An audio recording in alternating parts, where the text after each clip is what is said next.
सबके हम प्रतापगढ़ के पावन धरती से नमस्ते प्रणाम करत बाटी। आप सबके सामने हम एक कजरी गीत प्रस्तुत करे चलते ही जो बहुत दर्द भरा है। आप सब वह कजरी गीत के सुनिहा समझिया। अगर पसंद आवे तो हमरे चैनल ऋतुजा अवधि लोक गीत के लाइक करिया, सब्सक्राइब करिया और शेयर करे मत भूलिया। ए चाची, ए बहनी, देख कैसे काहे स्किप कर देतु हो, लाइक कर दे करा, सब्सक्राइब कर दे करा। धन्यवाद। डोली चढ़ चलली गौरा गवनवा, हाय बेदर्दी सवनवा। डोली चढ़ चलली गौरा गवनवा, हाय बेदर्दी सवनवा। लाला ही डोलिया के लाल हरवा, लगी गए चार कहरवाना।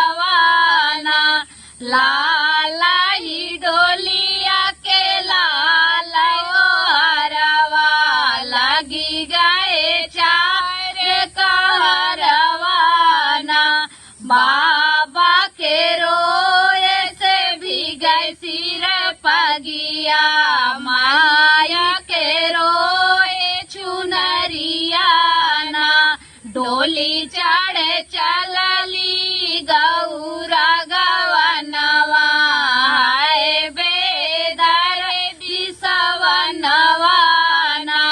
डोली चढ़ चलली गौरा गवनवा, हाय बेदर्दी सवनवाना।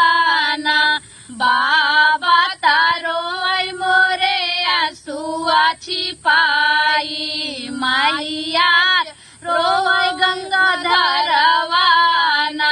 बाबा तारो मोरे आंसुआ छिपाई, मैया बावे गंगाधरवाना। भैया जारो आई पकड़ी के डोलिया, आजू बहनी भैले सपनवाना।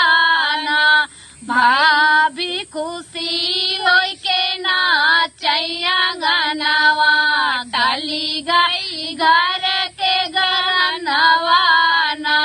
डोली चढ़ चलली गौरा गवनवा, हाय बेदर्दी सवनवाना।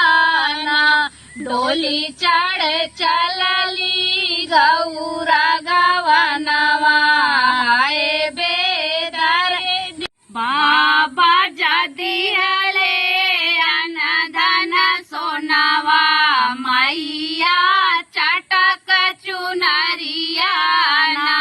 बाबा जदे हले अनधन सोनावा, मैया चटक चुनरियाना। भैया जदे हले चढ़न का घोड़ावा, भौजी को चवक धनवाना। डोली चढ़ चलली गौरा गवनवा, हाय बेदर्दी सवनवाना। डोली चढ़ चलली गौरा गवनवा, हाय बेदर्दी सवनवाना। चमकते जाला अनधन सोनावा, लहरत चटक चुनरियाना। चमकते जाला अनधन सोनावा, लहरत चटक चुनरियाना। दौड़त जाला भैया का घोड़ावा, चुभे मोरे कोछवा के धनवाना। डोली चढ़ चलली गौरा गवनवा, हाय बेदर्दी सवनवाना। डोली चढ़